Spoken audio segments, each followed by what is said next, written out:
క్రైస్తవ లోకంలో బాగా వినబడేటువంటి పదాలు రక్షణ పొందాము, రక్షించబడ్డాము అనేటువంటి పదాలు బాగా వినబడుతుంటాయి.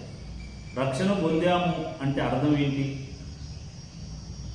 రక్షణ పొందాము అంటే అర్థం ఏంటంటే మన పాపము నుంచి మనం రక్షించబడ్డాము, మన పాపం నుంచి మనం విడిపించబడ్డాము, మన పాపములకు మనకు విడుదల కలిగిందని అర్థం. అది రక్షణ. కనుక మన పాపము నుంచి మనల్ని విడిపించేవాడు ప్రభువైన యేసు. యేసు అనగా పాపముల నుండి రక్షించేవాడు.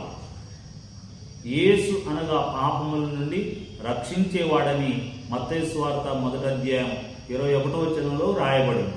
కనుక రక్షణ అనేది యేసుక్రీస్తు ద్వారానే తప్ప మరొకరి ద్వారా రక్షణ లేదు.